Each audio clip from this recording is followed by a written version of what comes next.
BBFC. View what's right for you. Hello, welcome to the British Broader Film Classifications Education webinar as part of this year's virtual Cinemagic Festival. It's absolutely brilliant to be a part of the event, albeit in different shape this year. My name is Sarah Peacock and I am the Compliance and Education Manager at the British Broader Film Classification.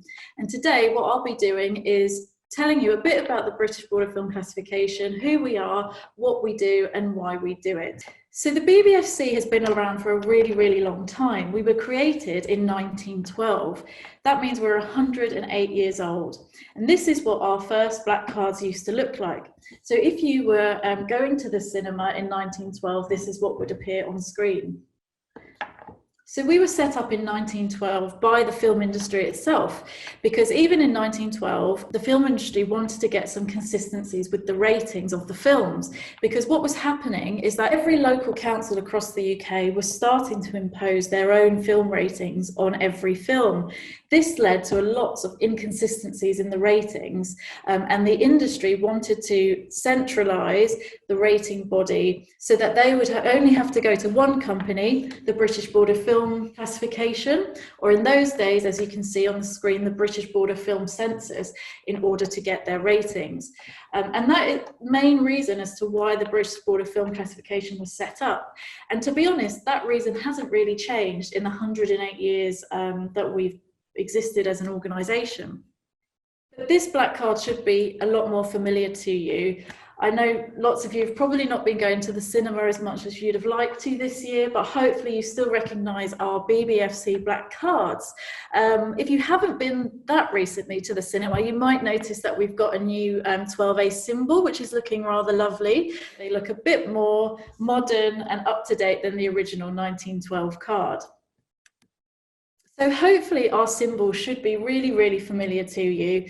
Here's all our new symbols, which we introduced in 2019. And you should be able to find these symbols in probably the most familiar place would be at the cinema, when you see them on the black card. But you might also start to notice them on some online streaming platforms like Netflix. They all pop up in the top left corner when you press play on a piece of content. And you will also recognise them on DVD packaging, although they might be the older symbols. These have not been the only symbols that we've used in our 108-year history. They have changed over time.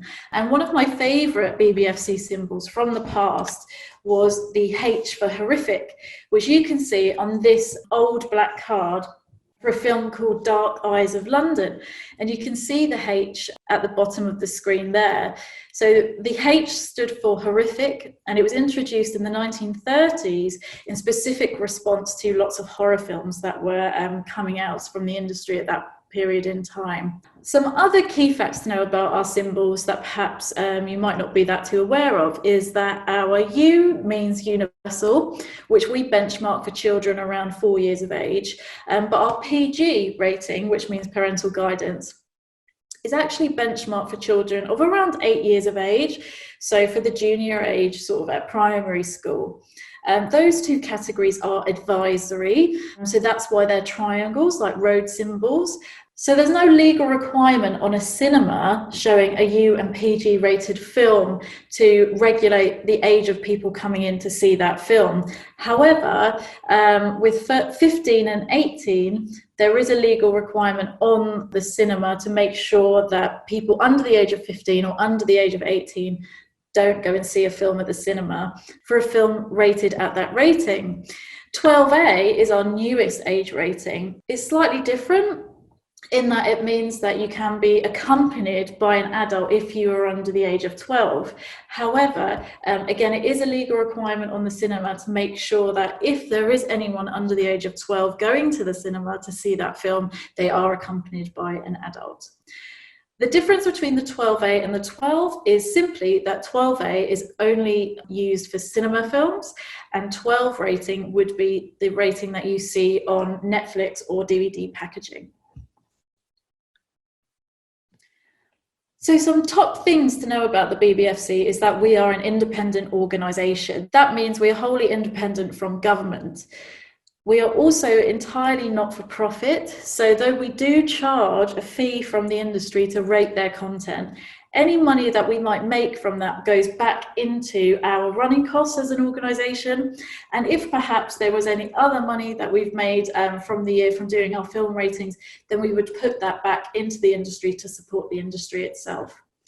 We are also a wholly transparent organisation, so we publish all our rating decisions online for every single feature film, every single television episode. Everything that we rate gets published on our website and also currently on our Twitter page, so you can always keep up to date with all of the latest decisions that the BBFC is doing. We also have this document called the annual report, which we publish yearly. And the most interesting thing about that report is that's where we always publish what the most complained about film of a year is.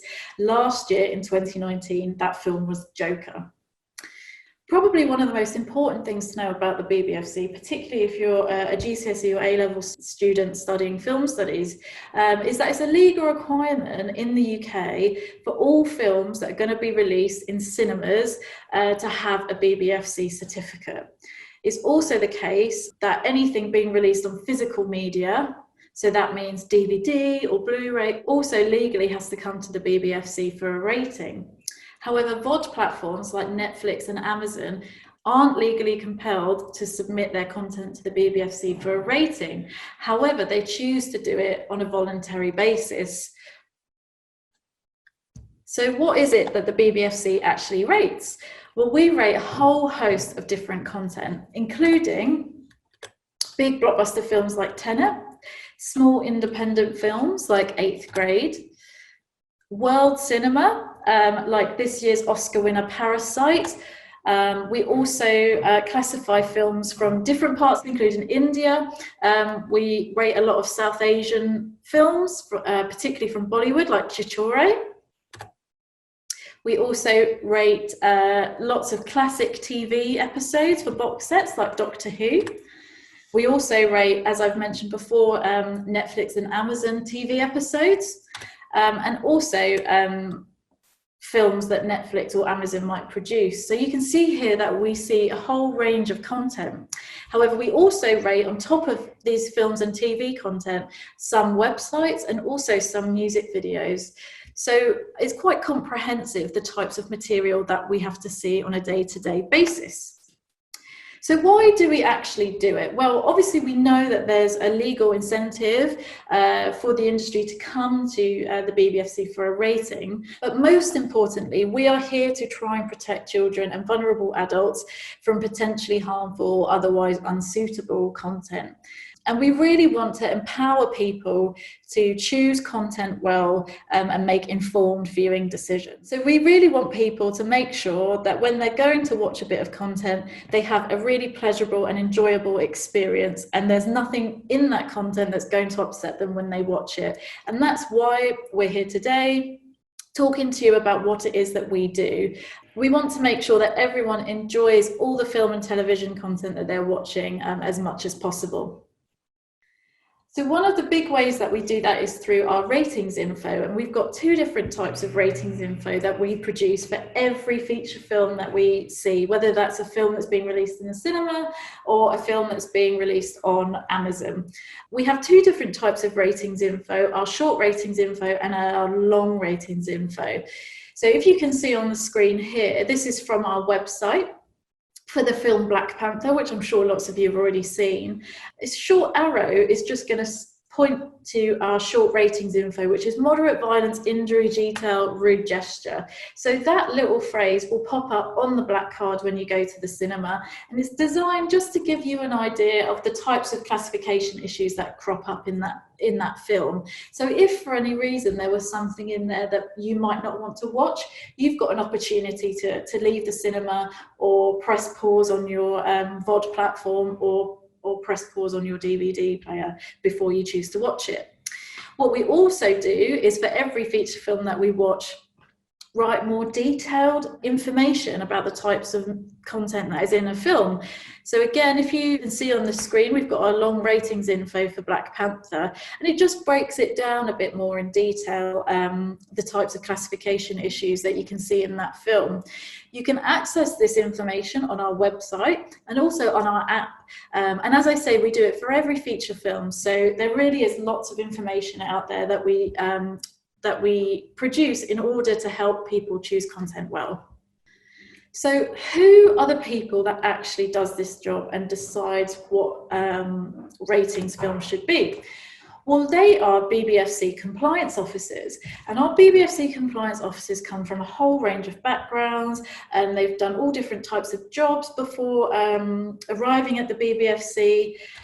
And what they do is they spend about 6 hours viewing content a day. So that could be a whole range of program. It could be a feature film followed by some trailers and then some episodes of a Netflix show, as well as some DVD extras. This is sort of on the screen, you can see a provisional day of what that might look like. And what our compliance officers do is they would sit down. For most content that they watch, they view it solo in an office, or at the moment is at their home. And we have quite an exciting sort of tagging tool where our compliance officers tag directly on a timeline when the classification issues in a film pop up. They then write a short report about everything that happens in that film, make a decision on the rating and submit it for approval. It is then my job to approve it and make sure that it's got the right age rating before we then publish that decision on our website. So it's a really wide-ranging job. We currently have 9 full-time compliance officers viewing every day. So it's a lot of content that we get in here at the BBFC. So how do we make our classification decisions? Well, 2 things that are really, really important to us is research. And we do large-scale public consultations every 4 to 5 years. And that's where we reach out to about 10,000 members of the public, including young people like yourselves, and we go out, we ask those people, what is it are the issues that matter to you? We ask people in focus groups to sit down and watch films that we might want them to watch that particularly raise particularly interesting or challenging classification issues, and we ask them what they think, and we use that information to feed into our classification guidelines, which is this document you can see on the screen. So this document is really like the BBFC's contract with the public. So in that document, which you can find on our website, it outlines every classification issue from U to 18, and it tells you what type of level of, let's say, for example, violence you'd likely to expect at U, PG, 12, 15, and 18.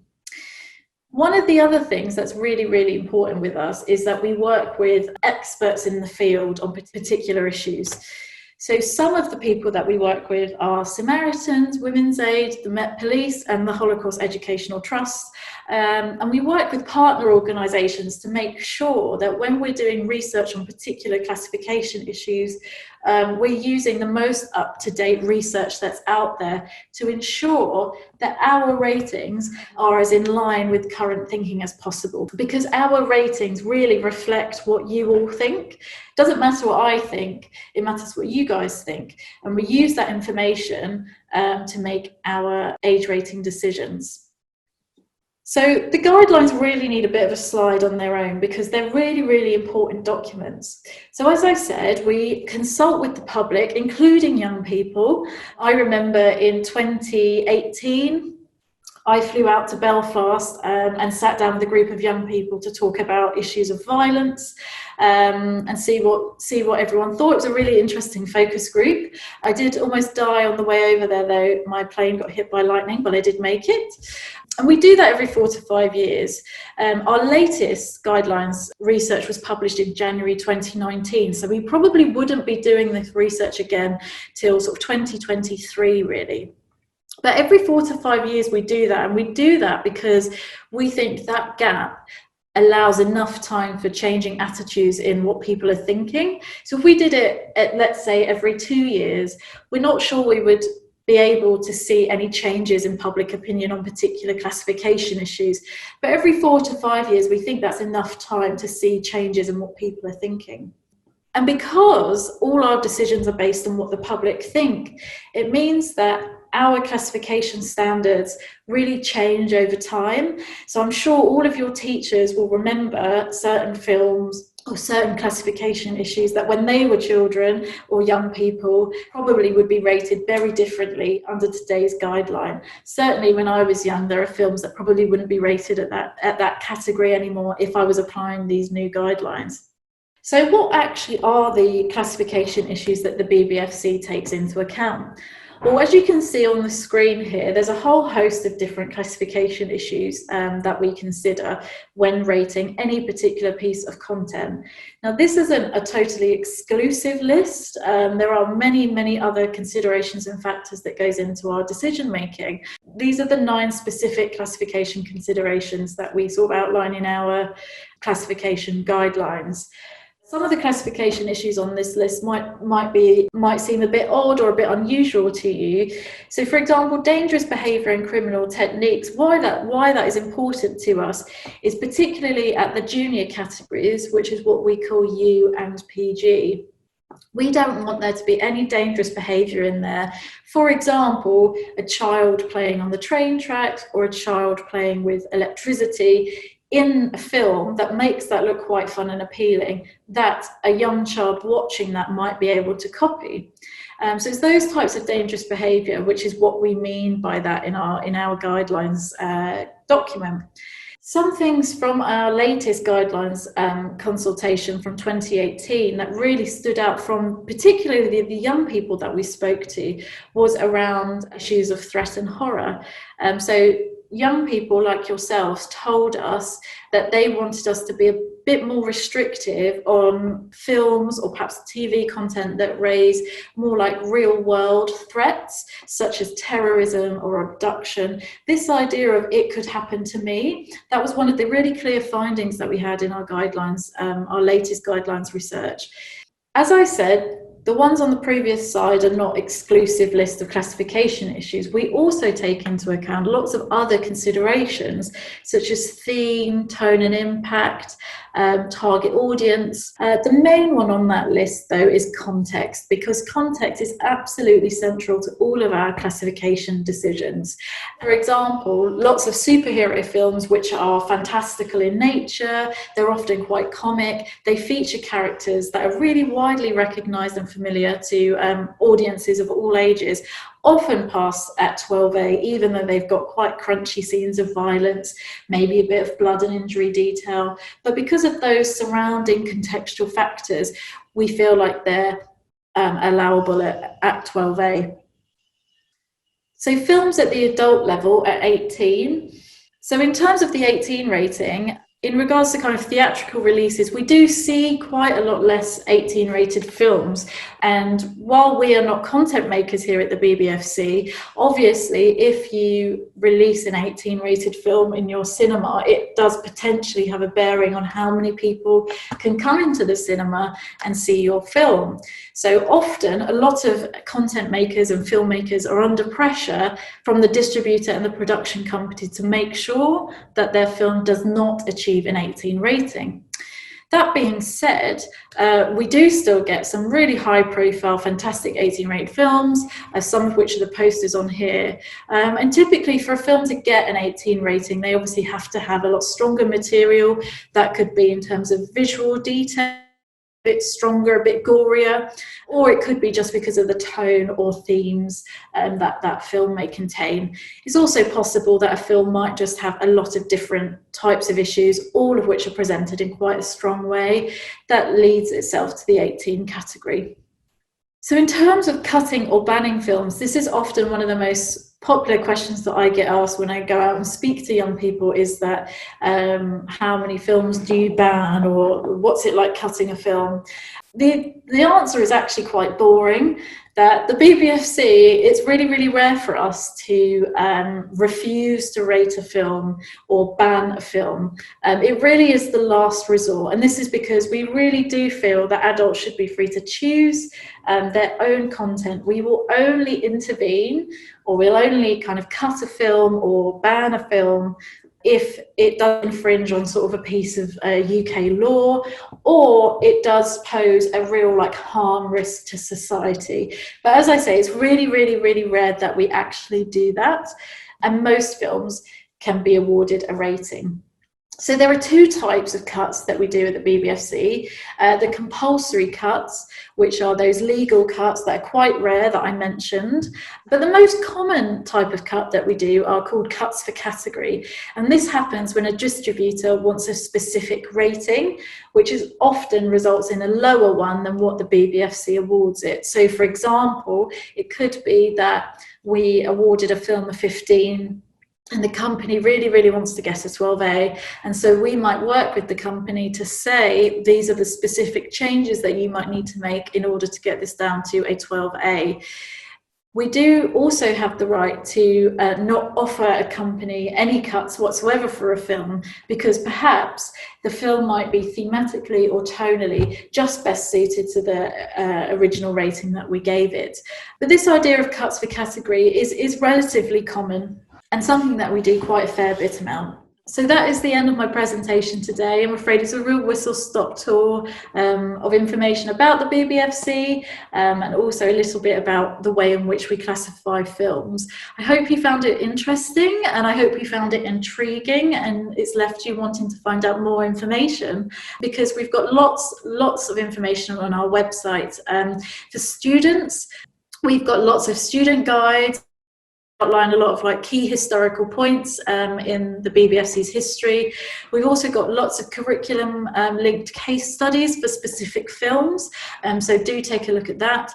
And we also have a really fun resource called Rate a Trailer, where you can have the experience of being a BBFC compliance officer and have a go at rating a trailer yourself. For all you teachers that might be listening to this, we have a lot of teacher resources on the website as well. Particularly, we have free PSHE resources that you can download. It's also, the website is also available for where you can book a BBFC webinar, which is a presentation like this, but hopefully with clips. And also you can go on the website and request classroom posters. You can also follow us on Instagram, Facebook and Twitter. Thank you very much. Thanks for watching, and don't forget to subscribe.